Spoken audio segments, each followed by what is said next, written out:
I've been out here as far back as I can remember with my grandfather. He taught me everything that I know with regards to fishing in general. And back then, he told me when they used to harvest the tuna during the tuna heke season, there were fires lit up on both sides of the mouth, and it was a firelight that would attract tuna. And trenches were dug, and on each swell that came in, they would push the tuna into the trenches, and everybody would just race down and grab them and wake them out. I've seen it once, because as years went by, with the changes to the habitat further upland of the Ruamahanga, the tuna declined in numbers. So the only time that I saw it was probably one of the last few times that they actually did it, and that would have been back in the early 70s. I would have been 5 years old. 5 or 6 years old. So Whakapapa Kōrero was based around a lot of what my grandfather told me and what a lot of the other older people would tell me as well, and how they would, once the eels were harvested, wouldn't be unusual to see all the fence lines just covered with drying eel, hundreds or thousands of them, further back in town as well, Carterton and Greytown. So it was a big migration of people out here to harvest the tuna, then take it back inland. And being a fisherman all my life as well, I wouldn't only be catching the tuna here in Onokia, but also in a lot of the estuaries and creeks and rivers back further inland as well. And back in the day, all the creeks would absolutely chocker with tuna. I've got links out here. My great-great-great-grandfather was born up the Tuna River, which is only about a 5-minute drive from here. And a lot of stories that were handed down from him as well, down through our line, which, now and again I pass on to my kids as well, my younger boys. Yeah.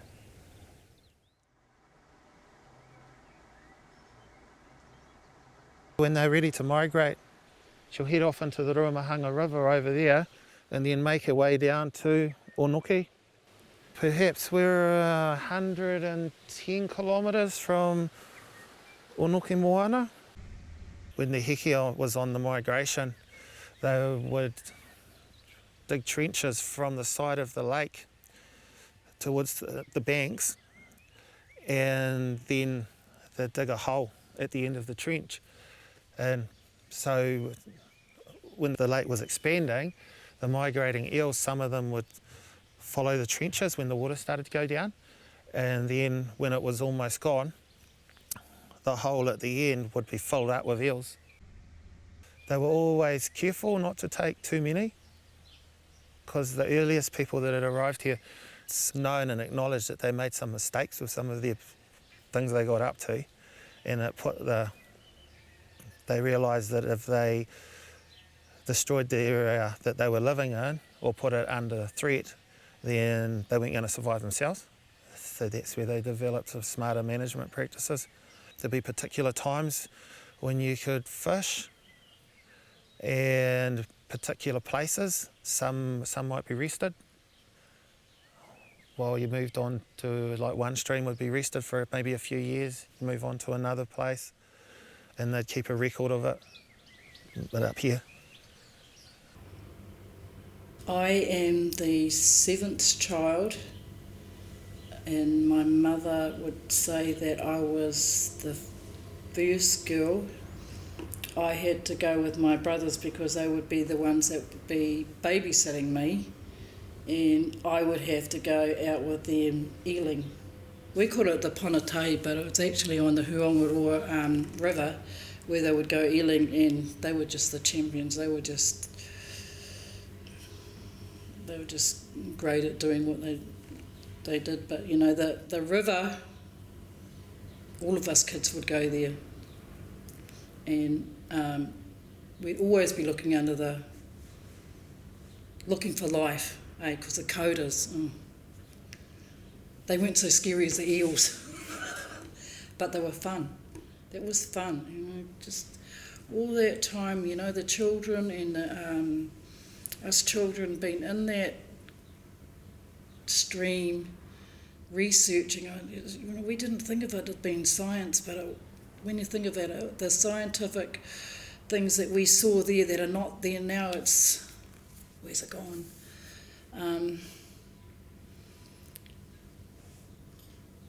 We never went to Mangakino. It was I know that it was really, really hard for them to accept that their whānau had left here and gone and searched for another home. To the whānau that remained here, it was it meant more work, harder work. This is when the poverty actually started to really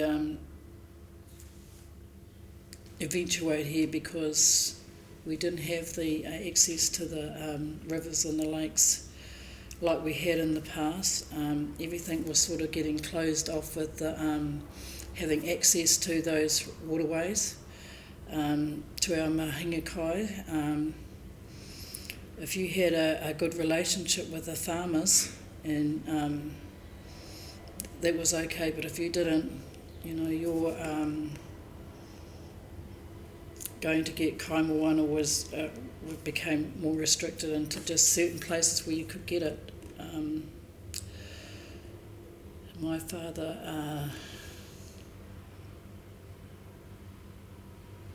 I don't know, I just feel like, and Mahia would have known it too, because with Mahia and my father and, you know, his family, they were with one with the lake, you know, there was, you couldn't separate them. That was home.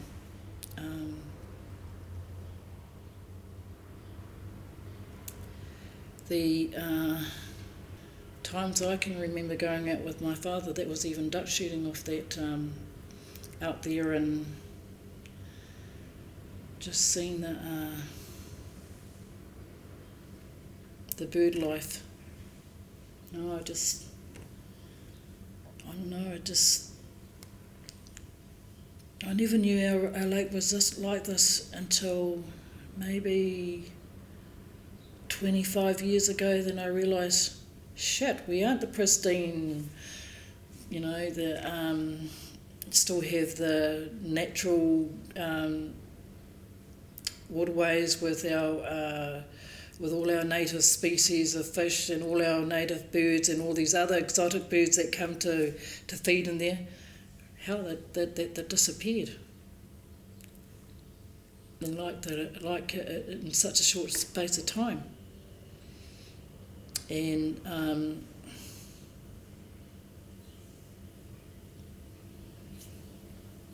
when I was a teenager, I used to watch that lake, and I used to be out there with some of my other whānau that would come and take us out there, and there'd be water skiing. There'd be so much activities going on that on Wairarapa Moana that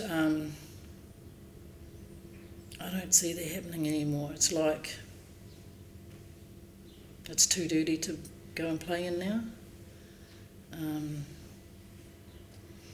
But I did realise that when I was out there, and I was terrified, and I did fall out, and I was so amazed because I was only up to my waist. And I thought, wow, this is only shallow, this is not deep, this is not scary. But then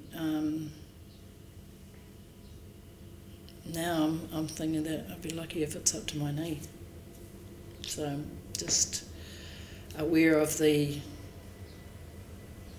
level of the water, the flow of the water, the colour of the water, and even the smell of that water. This runoff that's going into our lake, a lot of it's sediment, a lot of it's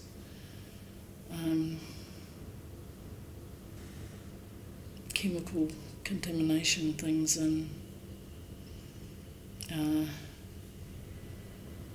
just that it doesn't look well, it doesn't smell well. Even the river, I can smell it.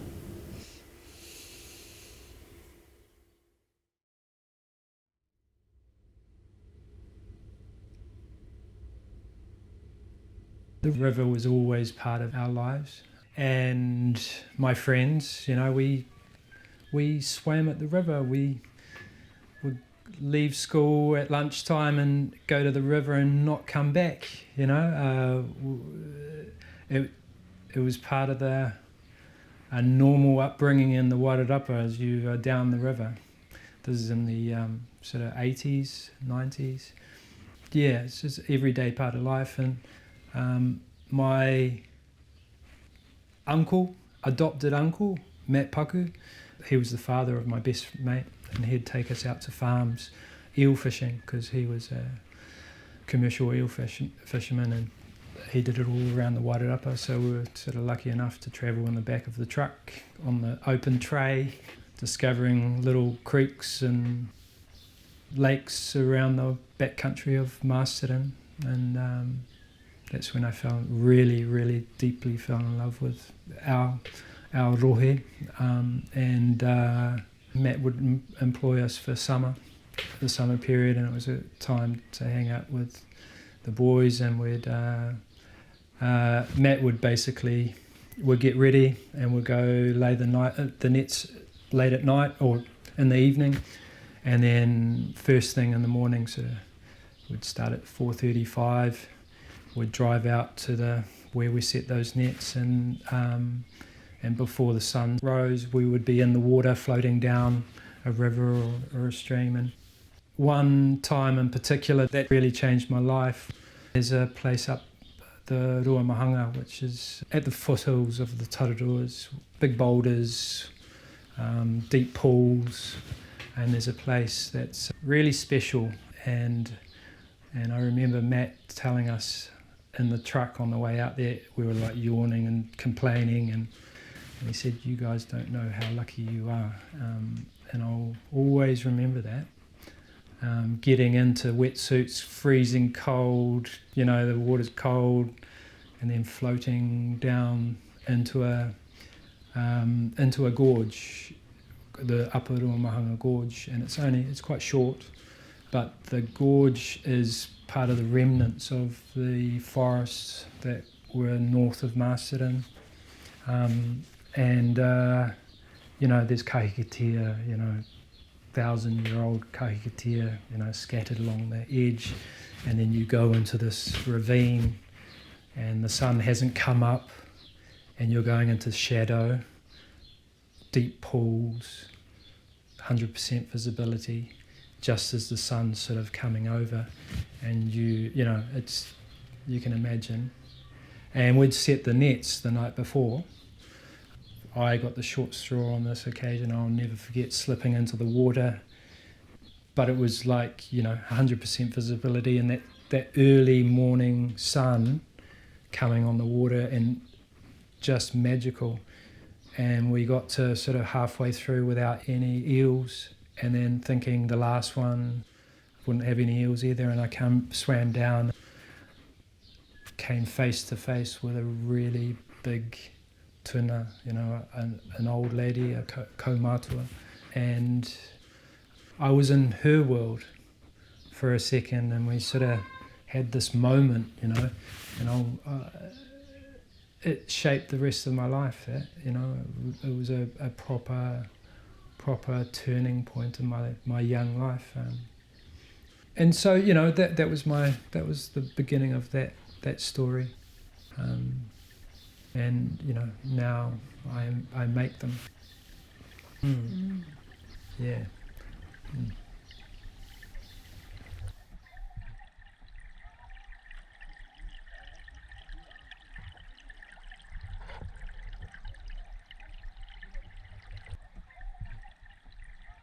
One of my uncles from up the Wainui River introduced me to this commercial eeling, because we were working at the freezing works then, and in the off season most of my relations from here, a lot of them, went commercially eeling for 2 or 3 months of the year. So at that time there would have been 50 commercial eelers in the Wairarapa. When I started with a friend of mine, we started with 5 nets each, and we catch a ton of eels a week. And at the end of by the time I'd finished, I was running 80 nets to possibly catch 200 or 300 kilos a week. So that just showed you how the eel disappeared with the effort that was going in, and no management around it really. And the short fin, I think, is the one that really got the hammering, because they were in the lakes and you just went in there and they had nowhere to go. At least with the longfin, they had a little bit of run in the rivers and that, but they were so easy to catch.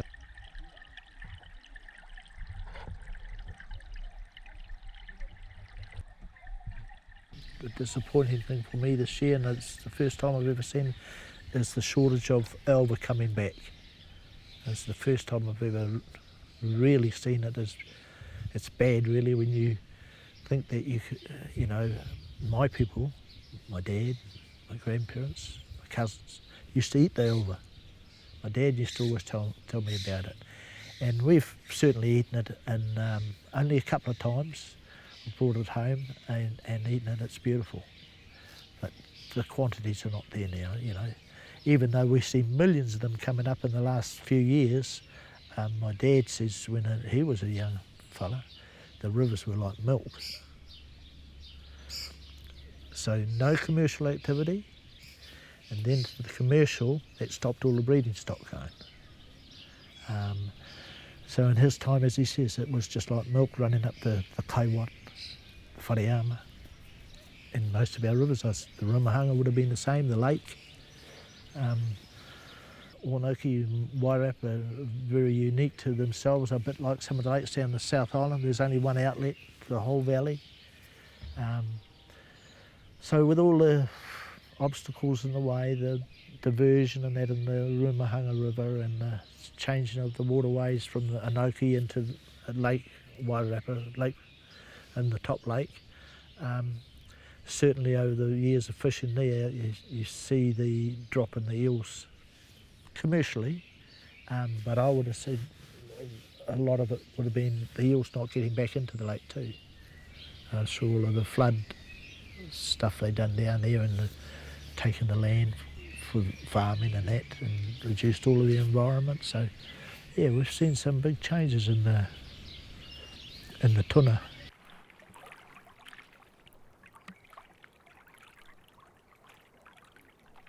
I was brought up on that side of the lake, just straight over there, where the mouth of the Rumahanga comes into the lake. My memories of the lake and what we used to do down here involved fishing, a lot of fishing.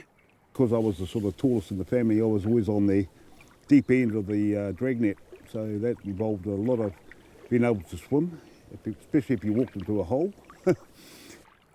Yeah, we sort of fed the whānau and around the area. As to do with our marae and whatnot, there was always a lot of eels, flounders, perch, mullet. We used to get mullet that came up the river, into the mouth of the river. They came in their thousands. And now I believe the way the lake is now, this sort of thing is not going on. The size of the flounders here were horrendous. I don't know if I ever weighed one, but they were at least that big and probably that thick.